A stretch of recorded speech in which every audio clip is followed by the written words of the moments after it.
अष्टावक्र का एक सूत्र, न सोता है न जागता है, न पलके मूंदता है न उन्हें खोलता है। आह, मुक्त चित्त अभेद ज्ञान के ज्ञाता की कैसी परम स्थिति होती है।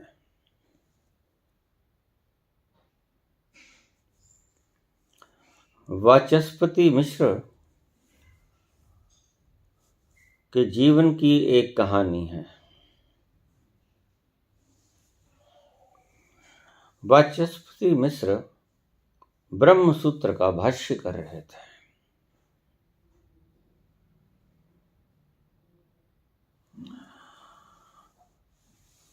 पिता ने पूछा, शादी के योग्य हो गए हो पुत्र, शादी कर लो। ठीक है, कर लेता हूं।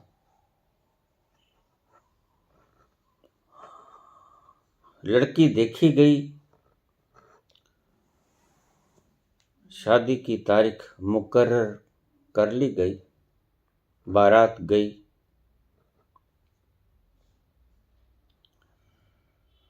सब कार्यक्रम हुए और बारात वापस आ गया। वाचस्पति मिश्र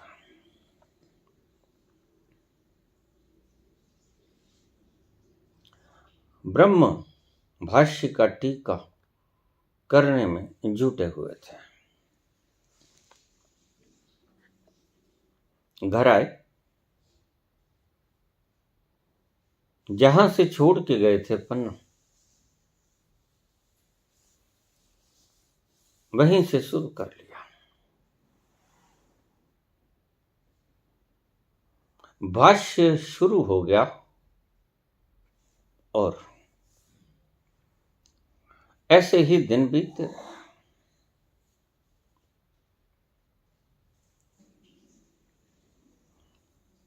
वहीं सोते, वहीं खाना खाते, ब्रह्म भाष्य का टीका लिखते रहते हैं।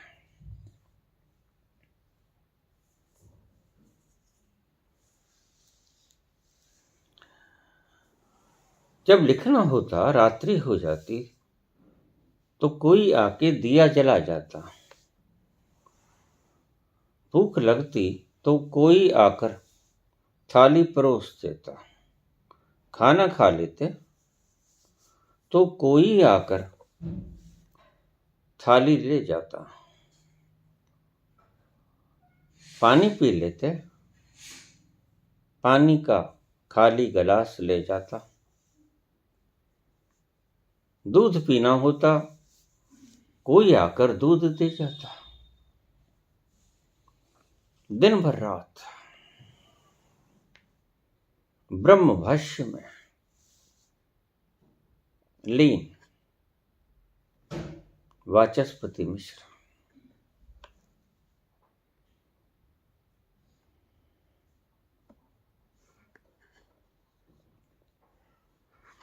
तीस वर्ष लग गए।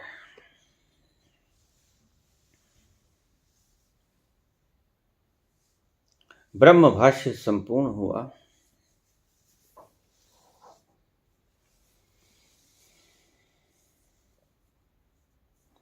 तल्लीनता भंग हुई। आज पहली बार चित्त मुक्त हुआ,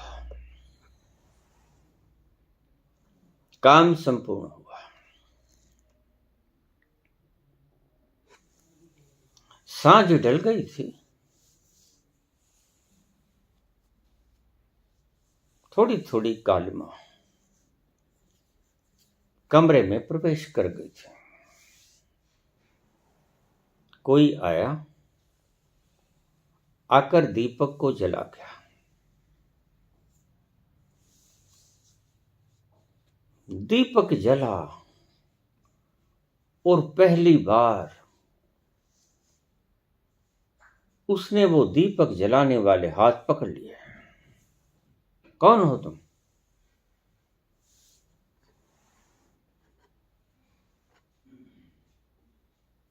दिए की रोशनी में चेहरे को निहारा।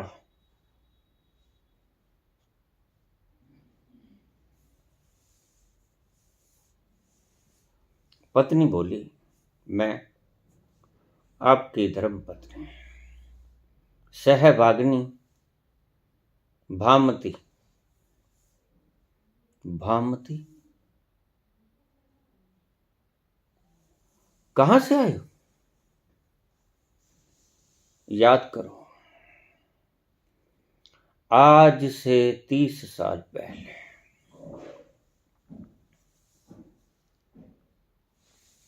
आप मुझे ब्याह के लेके आए थे।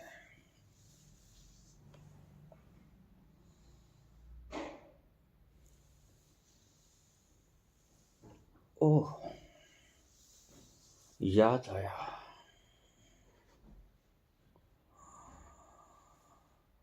फिर उसके बाद आपके भाष्य की टीका में तल्लीनता को देखकर मैंने परमात्मा के इस कार्य में बाधा बनना उचित नहीं समझा। मैं सहयोगी बनी, बाधा नहीं बनी। सांझ ढल जाती, दिया जला जाती। आप सो जाते, मैं दिया बुझा जाती। दोपहर रात्रि को खाना दे जाती, दूध दे जाती, पानी दे जाती।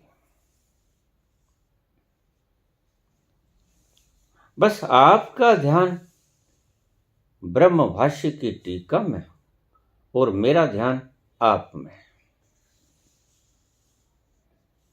24 घंटे जरा सी आहट और दूर से मेरी आंख खुल जाती। मैं उठ के देखती, चली जाती।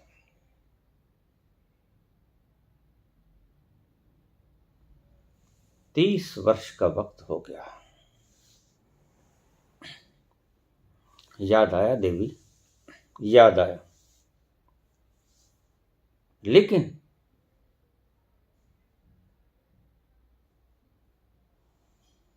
ये हाथ का चूड़ा, लाल चूड़ा, ये माथे का सिंदूर,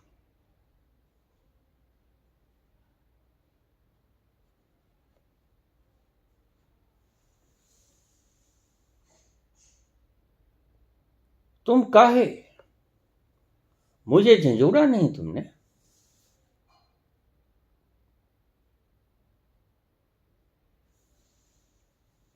भामती ने कहा,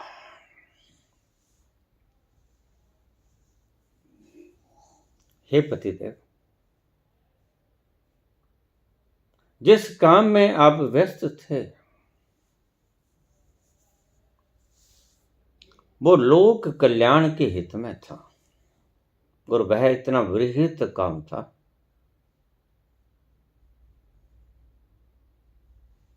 कि मैंने उचित ही नहीं समझा कि मेरे आने का, जाने का, धीमे से आती, बिना आहट किए धीमे से चली जाती। मुझे खुद पता न चलता मैं कब आ गई, कब चली गई।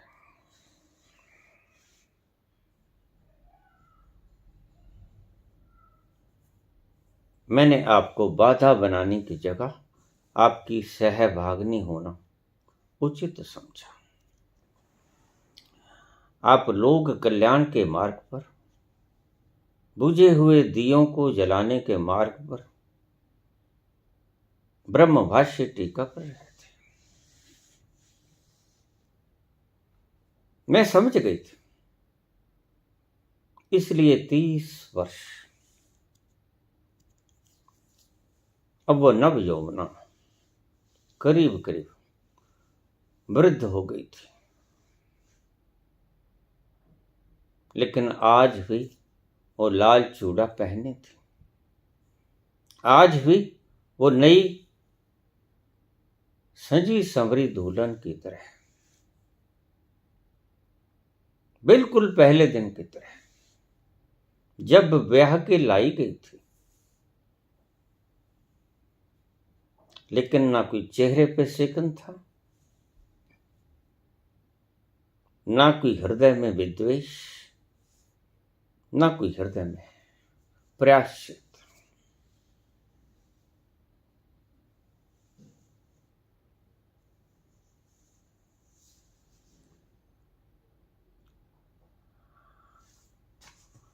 मैंने ये कहानी इसी प्रसंग में सुनाई जो अष्टावक्र बोल रहे हैं।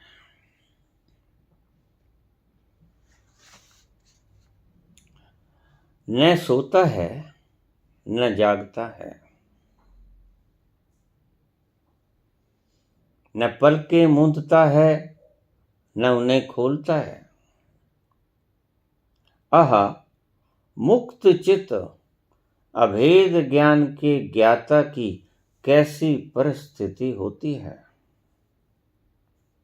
जानते हैं अष्टावक्र, बखूबी जानते हैं।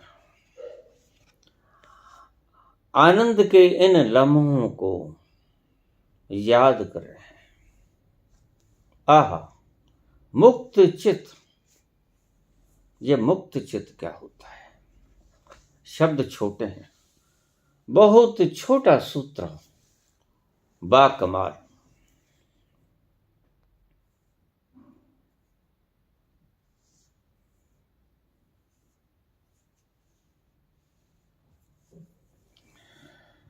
वह जो वाचस्पति मिश्र ब्रह्म भाष्य का टीका कर रहे थे, वह तल्लीन चित्त था। और तल्लीन चित्त एक तरह का मुक्त चित्त ही होता है। इसे आप अभी समझ ना पाएंगे। मुक्त चित्त और बंध चित्त, इनमें फर्क क्या है? बंध चित्त भटकता है, बैठा नहीं रहता, इधर उधर उधर उधर 100 कूटों में घूम आता है। मुक्त चित्त आनंद से बैठा रहता है। इस बात को, इस गहरे सूत्र को अपने हृदय में उतर जाने देना। जिस घड़ी तुम किसी कार्य में ऐसे तल्लीन हो जाते हो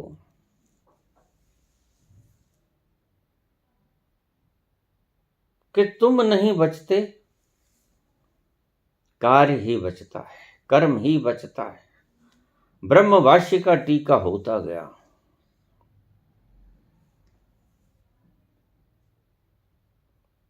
और वाचस्पति मिश्र खो गए। जिब फुरमाए तिब तिब पा। वो बोलता गया, वाचस्पति मिश्र लिखता गया। जैसे जैसे उसने स्फुरना की, वाचस्पति मिश्र ने वैसे वैसे लेख लिख दिए। और जब वह बोलता है, मुक्त चित्त के भीतर आके बोलता है। इस बात को आप गहरे गांठ बांध लेना। जब वह उतरता है, खाली चित्त में उतरता है। खाली चित्त यानी मुक्त चित्त। आसमान के सारे बादल छंट गए, सारी कालिमा उड़ गई। भोर भई, सूरज उगा नहीं, हल्की हल्की रोशनी, बादल कोई नहीं।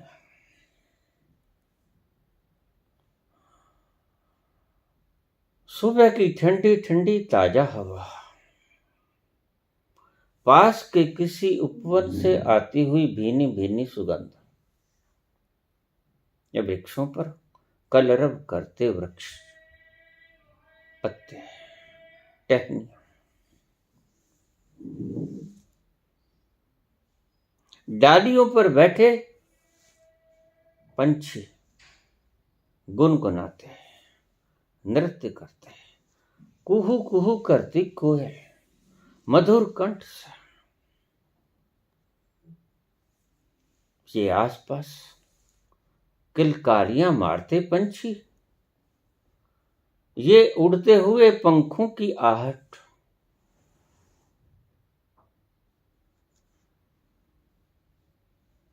ये मोर का गुनगुनाना, नृत्य करना।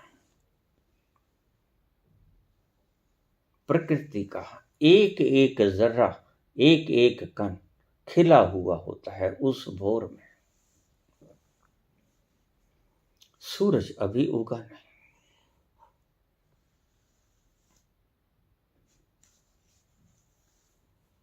चहचहाते पंछी, झरनों की धीमी धीमी कलकल करती आवाज, मधुर मधुर भीनी भीनी ठंडी ठंडी हवा,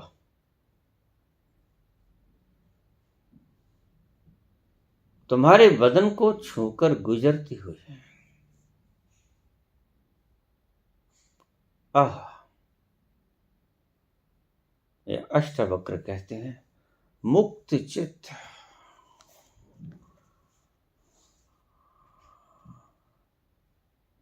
अभेद ज्ञान के ज्ञाता,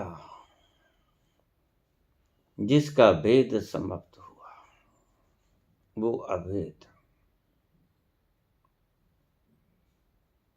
अभेद ज्ञान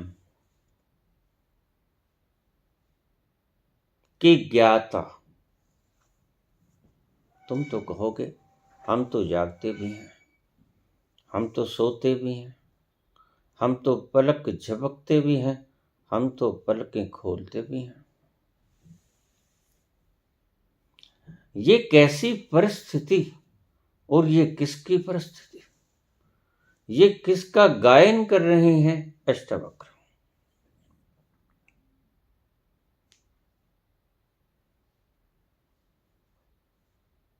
ये तुम्हारा ही गायन कर रहे हैं अष्टवक्र।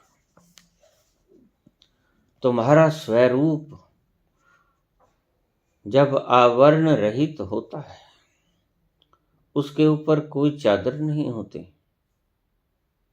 ढंका नहीं होता आपका चित्त किसी बदरिया से। आकाश खुला, उन्मुक्त चित्त,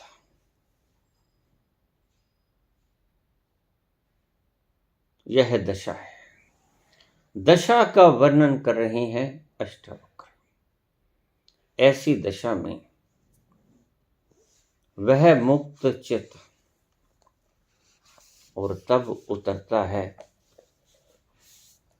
वह शहंशाहों का शहंशाह।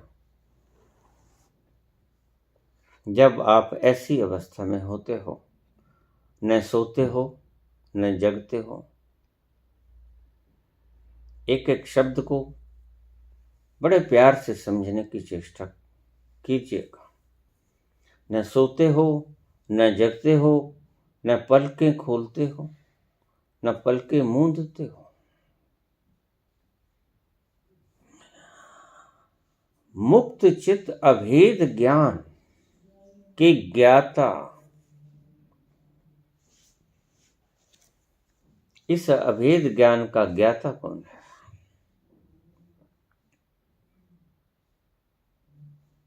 यह आपको पता चलेगा जब आप मुक्त चित्त हो जाओगे।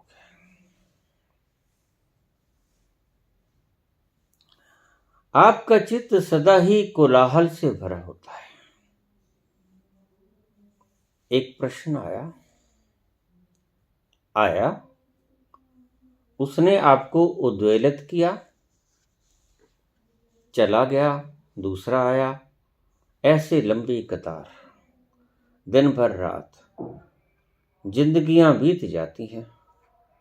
जन्म बीत जाते हैं, युग बीत जाते हैं, और आप मुक्त चित्त हो नहीं पाते। कभी कभी सौभाग्य का एक क्षण आता है जब आपका चित्त मुक्त होता है। उस मुक्त चित्त के लम्हे में आपके चित्त के आकाश पर कोई बादल नहीं होता, उसे आच्छादित नहीं कर रहा होता कोई विचार, कोई वासना, कोई भविष्य की योजना, कोई संकल्प, कोई विकल्प, कोई तृष्णा, कोई ज्ञान, कोई भेद उसे विचलित नहीं कर रहा होता। मुक्त,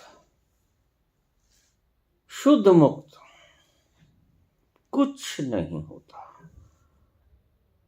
सिर्फ खुला आकाश, चिदाकाश,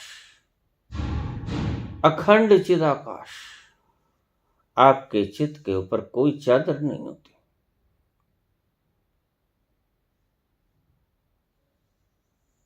तो वह मालिकों का मालिक, वह राजाओं का महाराजा, वह शहंशाहों का शहंशाह आपके उस मुक्त चित्त में प्रवेश कर जाता है।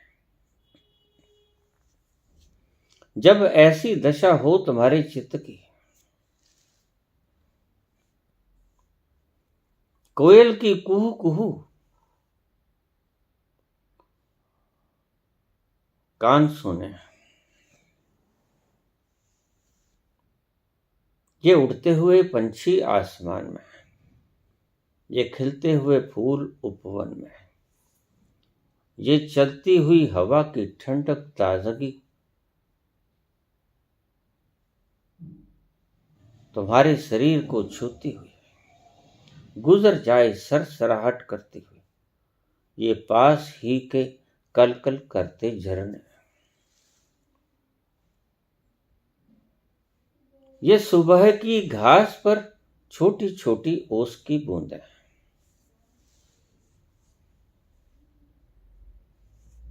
यह गुलाब की पंखुड़ियों पर छोटे छोटे पानी के दाने, यह मुख खोलती हुई कली, यह नाचता हुआ मोर, और दूर कहीं बजाता हुआ बांसुरी, ये सब इकट्ठे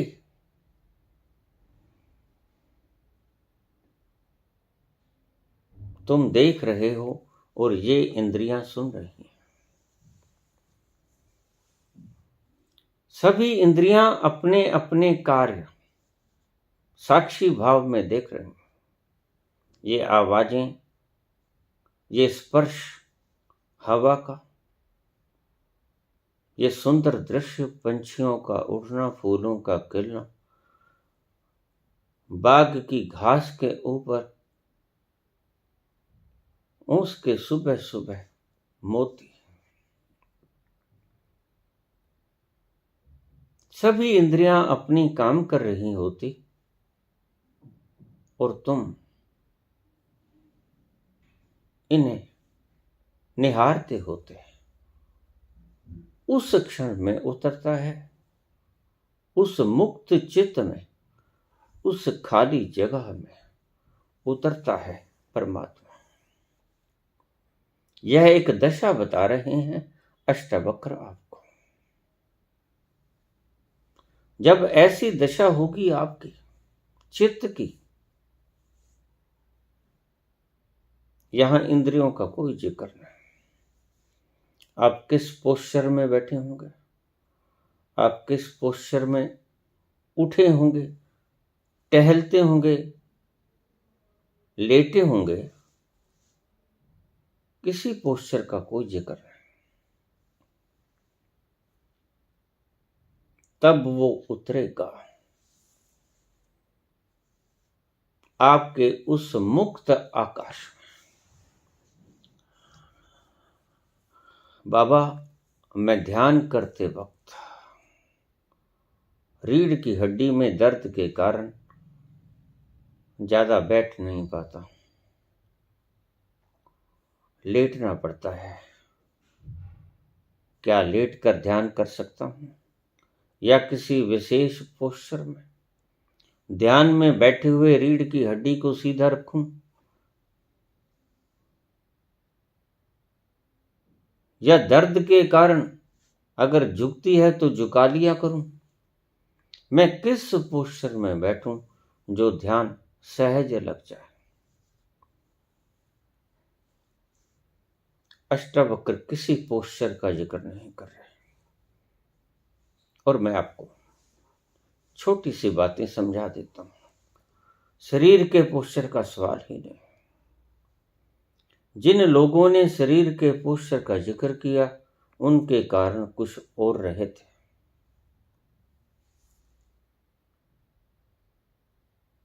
ध्यान के मसले में शरीर का कोई पोस्चर काम नहीं करता। समाधि के संबोधि के क्षण में शरीर का कोई पोस्चर काम नहीं करता। महावीर खड़े हैं, खड़े खड़े ध्यान करते थे। बैठने जा रहे हैं, अभी पूरे बैठे नहीं हैं, गोदोहासन में आए हैं और वो उतर जाता है। बुद्ध जगे हैं, सुबह सुबह आंखें खोली हैं, भोर का तारा जग गया है। भोर के तारे की तरफ देखा और उस मुक्त चित्त में परमात्मा उतर गया। बाबा नानक नदिया पर नहाने गए हैं और नदिया में प्रवेश किया है और उस मुक्त चित्त में परमात्मा उतर गया।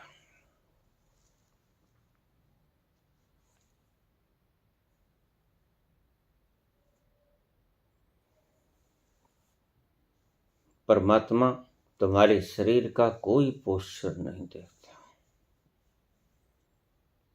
इसलिए ईश्वर को किसी पोस्चर विशेष में डालने की चेष्टा करोगे तो चूक जाओगे। अष्टावक्र के इस सूत्र की तरफ ध्यान दो। न सोता है, न जगता है, न पलकें मूंदता है, न खोलता है।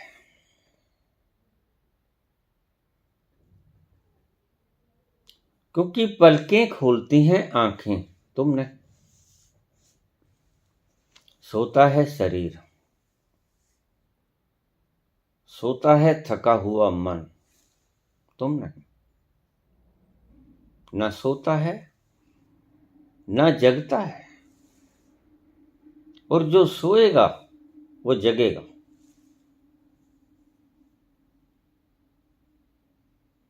न पलकें मूंदता है, पलकें मूंदती हैं आंखें, तुम नहीं। गहरे सूत्र, एक एक शब्द को बड़े आनंद से सुनने देना है, अपने भीतर उतरने से। न सोता है न जगता है, सोता है शरीर, जगता भी है शरीर। सोता है मन, जगता भी है मन। रात्रि की गहन सुसुप्ति में तुम्हारा शरीर का रोआ रोआ सोया होता है, तुम्हारा मन भी सोया होता है। रात्रि को सुषुप्ति में मन कहीं गया नहीं होता। जैसे शरीर सोया होता है वैसे ही मन ही विश्राम कर रहा होता है। सारे दिन का थका मांदा जखाई मारकर थक गया होता है, विश्राम में होता है। न सोता है, न जगता है, न पलकें मूंदता है, ना खोलता है, ये सभी अवस्थाएं शरीर और मन की अवस्थाएं हैं। मन ही जागता है, मन ही सोता है, शरीर ही जागता है, शरीर ही सोता है, शरीर ही करवटें बदलता है, शरीर ही गहरी समाधि, इसे सुसुप्ति कहता है, बेहोशी में चला जाता है, सो जाता है। मन ही सोता, मन ही जागता, शरीर ही सोता, शरीर ही जागता। आह, अष्टावक्र कहते हैं, क्या नजारा है, क्या आनंद की वो भाव दशा है।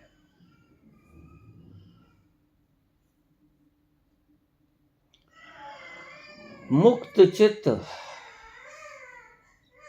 चित्त के आकाश में कोई बादल भी नहीं, कोई प्रश्न नहीं।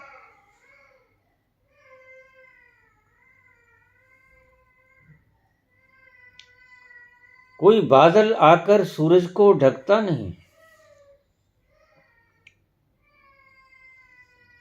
मुक्त चित्त,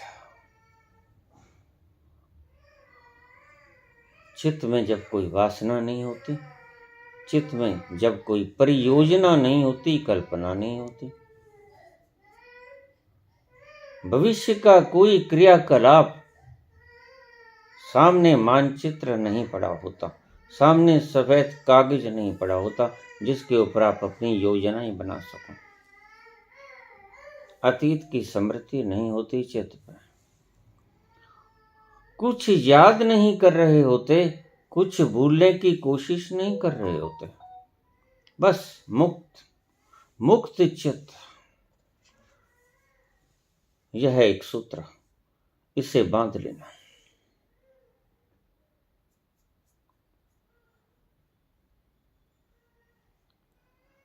पूरे श्लोकों में एकाध शब्द होता है जो काम का होता है, जिसके कारण बाकी के शब्द बोले जाते हैं।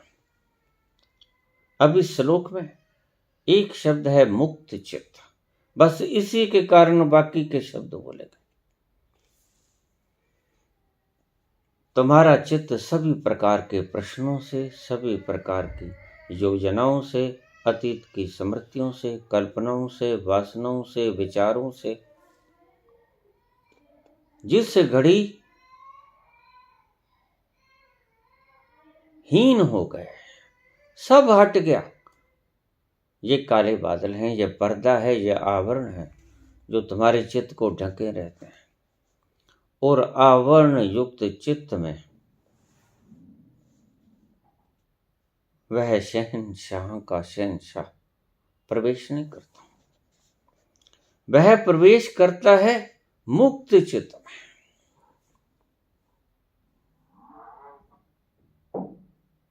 जिन प्रेमियों को प्रेम हुआ, उन्होंने जाना कि जिस घड़ी कुछ नहीं कर रहे होते, उस घड़ी प्रेम उतरता है।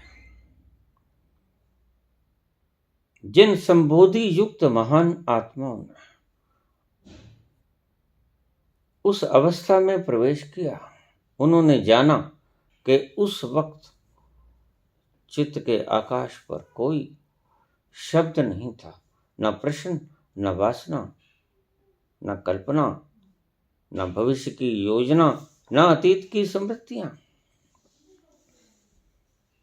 न हंस रहे थे, न रो रहे थे।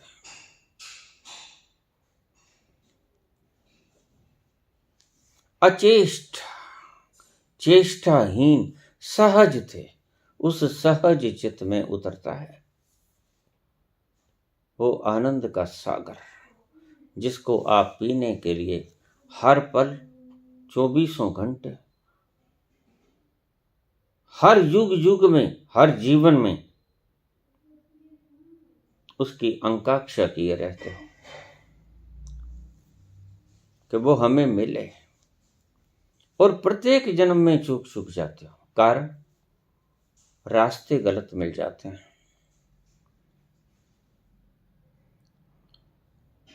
गलत रास्तों पर हम चलते हुए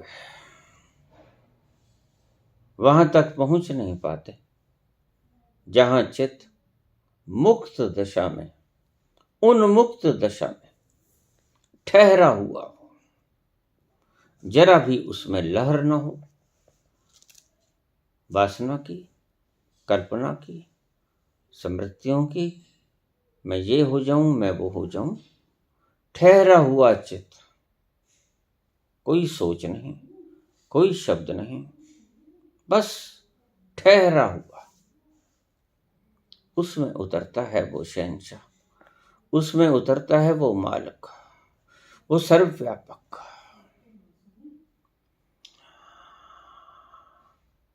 अभेद ज्ञान के ज्ञाता, उस भेद रहित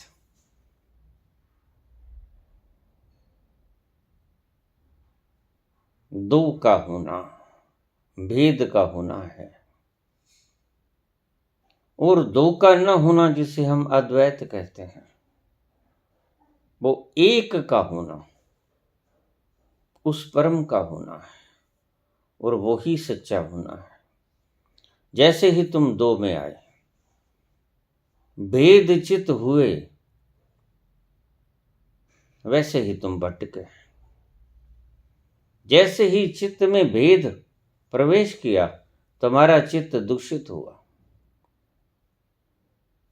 जैसे ही चित्त अभेद में प्रवेश हुआ, वैसे ही चित्त मुक्त हुआ। अभेद ज्ञान के ज्ञाता की कैसी परिस्थिति होती है, याद करते हैं उस दशा को।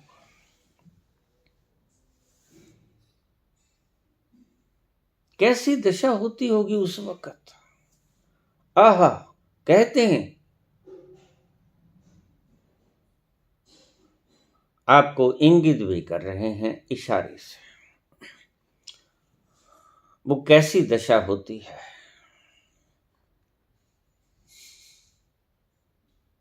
जब मुक्त चित्त में कोई लहर नहीं होती, झील में ठहरा हुआ झील का शुद्ध पानी, और उसमें प्रवेश कर जाता है वो सर्वज्ञ, सर्वेश्वर, अस्तित्व का मालिक। अस्तित्व ही प्रवेश कर जाता है उसमें। वो दशा कैसी होती होगी।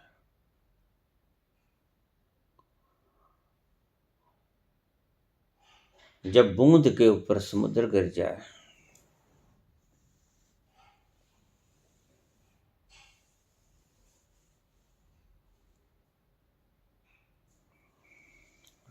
बूंद समानी समुद्र में, ये सबने देखे। समुद्र समाना बूंद में, ये हमने देखे। अब भला कल्पना करो, बूंद के ऊपर समुद्र गिर जाए, बूंद के ऊपर समुद्र गिर जाए, तो क्या दशा होगी उसकी, आप कल्पना नहीं कर सकते। क्योंकि आपने बूंद के ऊपर समुद्र को गिरते हुए देखा नहीं।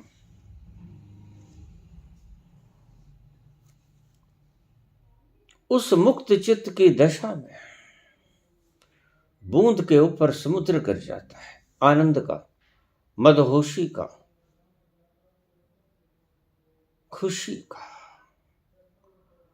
मदमस्ती का, वो समुद्र गिर जाता है। तो क्या दशा होती है उस बूंद की। तुम कहते हो कि बूंद समुद्र में समा जाती है,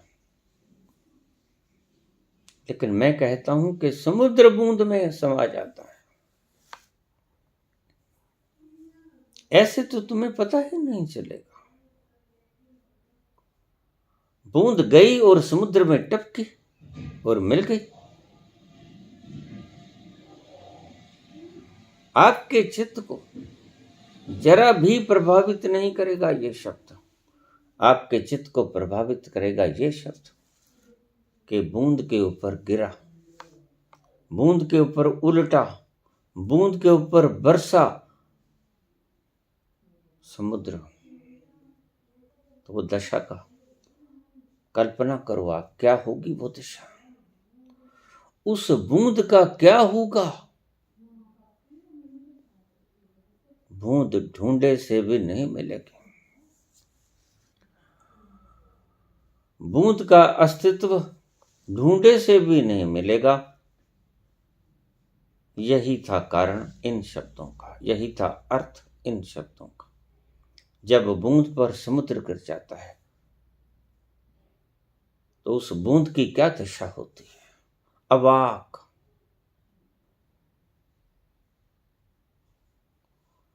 आश्चर्यचकित भावों से, ये क्या, ये क्या, मुंह खुला का खुला रह जाता है। दिशाएं ठहर जाती हैं।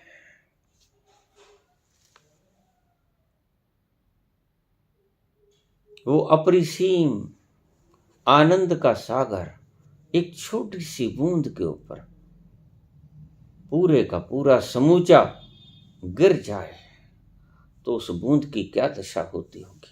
बस मुक्त की यही दशा होती है, मुक्त चित्त की यही दशा होती है। बस आप मुक्त चित्त में आने का आयोजन करो, आप प्रबंध करो कि आप मुक्त चित्त कैसे हो जाएं, उसके प्रवेश की इच्छा मत करो। क्योंकि इच्छा तो एक बादल है, इच्छा तो फिर आपके मुक्त आकाश को, मुक्त चित्त को ढक लेगी। इच्छा एक आवरण है, इच्छा मत करो कि वो आए, तैयारी रखो। जैसे बीज बोना होता है धरती में, हल चलाते हैं, पानी सींचते हैं, भूमि तैयार करते हैं और उस बीज को आरोपित करते हैं धरती के गर्भ में। बस इतना आपका काम। आगे काम उस परमात्मा का, उस विराट का। वह बीज धरती के गर्भ में प्रवेश करते हैं, अंकुरित होगा, बाहर मुखड़ा दिखाएगा और बड़ा पौधा बन जाएगा, पेड़ बन जाएगा, वृक्ष लद जाएगा फलों से। मुक्त चित्त कैसे हो जाए, यह तैयारी करना। मुक्त चित्त में परमात्मा उतर जाए, यह इच्छा मत करना, वो तो उतरेगा ही। यह एक नियम है, यह एक सिद्धांत है। जैसे ही चित्त मुक्त हुआ और किसी का भी हुआ, अभेद ज्ञान, इसे ही कहते हैं। वह भेद नहीं करता, वह ज्ञान भेद नहीं करता, वह ईश्वर भेद नहीं करता। यह कौन, यह पापी, यह पुण्यात्मा, यह स्त्री, यह पुरुष, यह बच्चा, यह बूढ़ा, ये दुखी, ये रोगी, ये निरोग, ये कम उम्र का, ये ज्यादा उम्र का, यह अमीर, यह गरीब, वह भेद नहीं करता। उसकी एक ही शर्त है, तुम्हारा चित्त सभी बंधनों से मुक्त होना चाहिए। सभी प्रकार के आवरणों को हटा दो और तुम बहुत से आवरणों से घिरे पड़े हो। ये मान्यताएं तुम्हारे आवरण हैं, सभी प्रकार की मान्यताएं।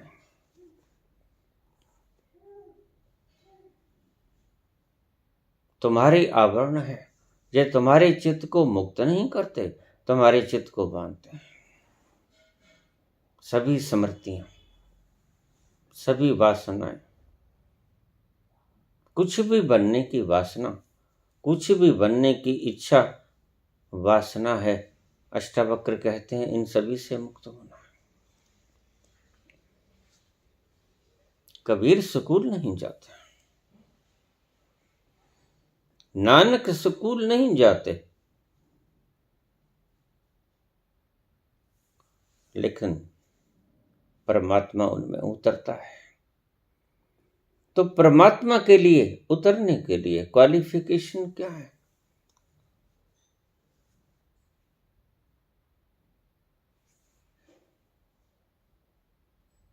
तुम्हारी सूचनाओं को संग्रहित करना, सूचनाओं को दिमाग के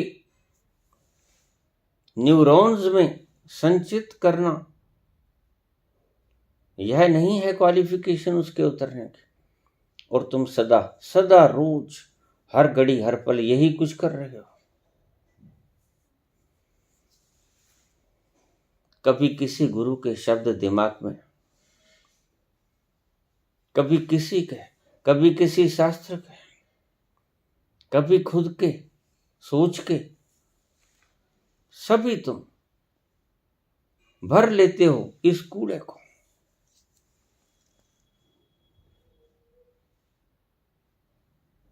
और इस कूड़े से भरा हुआ चित्त मुक्त नहीं होता, भार युक्त होता है, भार मुक्त नहीं होता। और तुमने भार मुक्त होना है। कैसे होगा? ये तैयारी कैसे करोगे? सभी मान्यताओं को धीरे धीरे धीरे धीरे नष्ट करते जाओ। और अगर तुम्हारा गुरु तुम्हारी मान्यताओं को टूटने का सबब बनता है तो उस पर कुपित मत हो। वह तुम्हें मुक्त होने की चेष्टा में तुम्हारा सहयोग कर रहा है, उसको धन्यवाद दो। मेरे बंधन काटे, आपका बंधन कोई काट देता है तो क्या आप उस पर रुष्ट होते हो?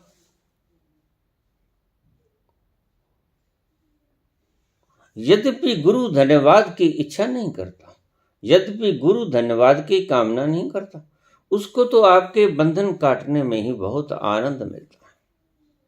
बस उसका कृत्य ही उसका आनंद है। आप उसके कारण बंधन मुक्त हो जाओ, यही काफी है, यही उसका आनंद है।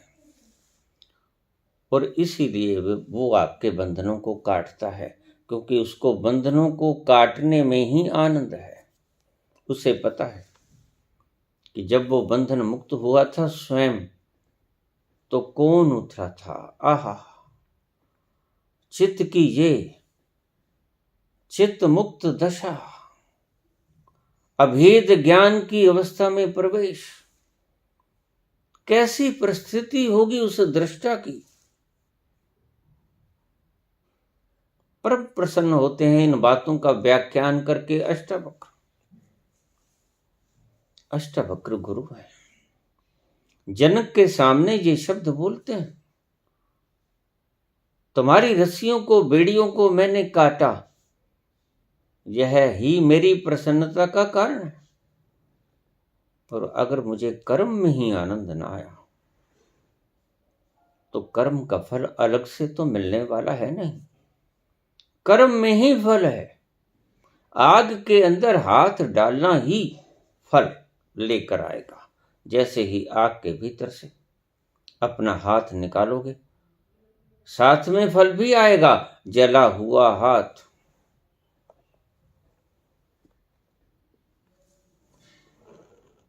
कर्म के भीतर ही फल भी निहित है, इसलिए फल की आकांक्षा मत करो। तुम भूमि को तैयार करो।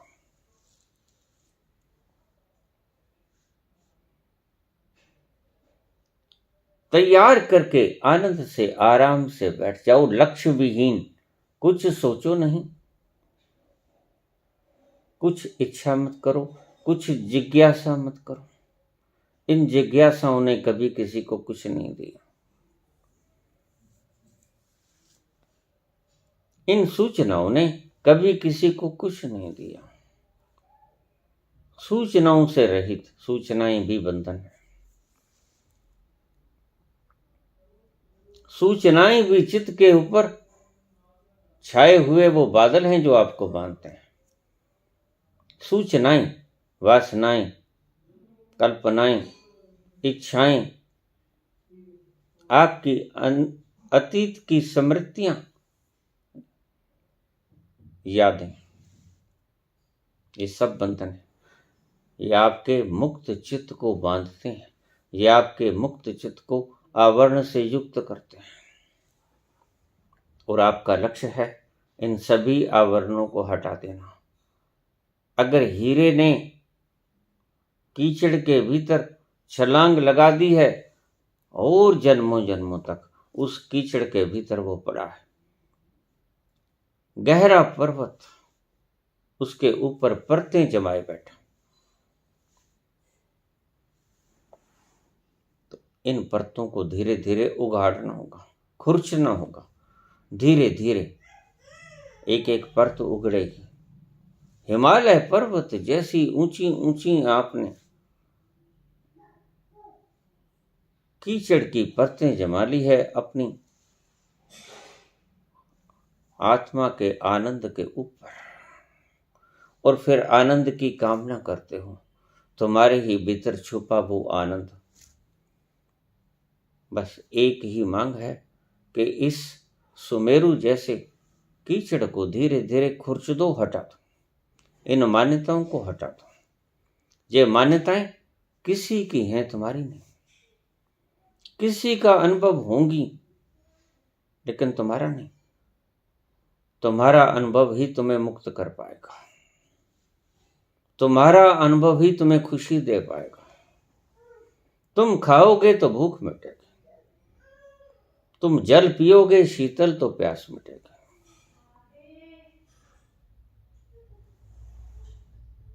मुक्त चित्त, इस शब्द को ध्यान में रखना और आयोजन करना कि आपका चित्त मुक्त कैसे हो जाए। रोज रोज इसे मुक्त करते जाना। जैसे आपने रोज रोज इसे ढका है, इस हीरे को कीचड़ से, वैसे रोज रोज आप इस कीचड़ को उतारने की चेष्टा में संलग्न हो जाना। अभी से इसको खुरचना शुरू कर देना और एक दिन पाओगे कि ये हिमालय जैसा, सुमेरु जैसा कीचड़ हट गया, ये पहाड़ हट गया और तुम शुद्ध हीरे भीतर से निकल आए। तुम हीरे हो ही। आनंद मांगो नहीं, अमृतत्व मांगो नहीं, प्रकाश मांगो नहीं, उजाला मांगो नहीं। मत कहो तमसो मां ज्योतिर्गमय, मत कहो मृत्युर्मा अमृतोगमय।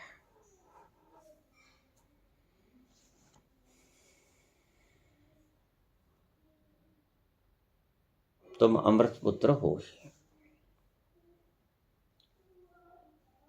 तुम वो मुकाम का रास्ता ढूंढ लो जहां से जाकर इस माटी को उगाड़ना है और तुम्हारे हीरे को इस आवरण से मुक्त करना है। मुक्त चित्त जब तक नहीं होगा तुम्हारा, उसे अलग अलग संतों ने अलग अलग भाषा में कन्वर्ट किया।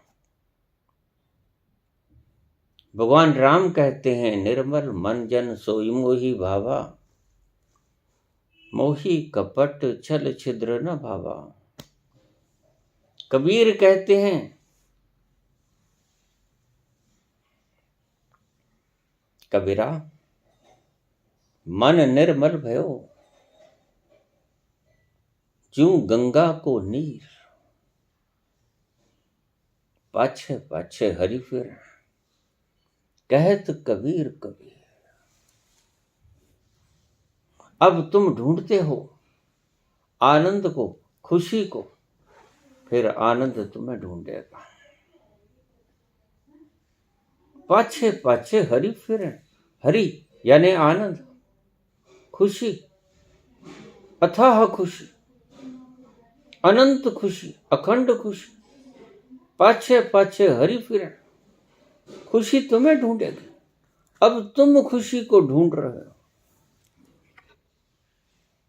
जैसे ही तुम मुक्त चित्त हुए, निर्मल चित्त हुए, निर्मल मन हुए, अलग अलग परिभाषाएं संतों के अपने अपने शब्द प्रयोग किए हुए,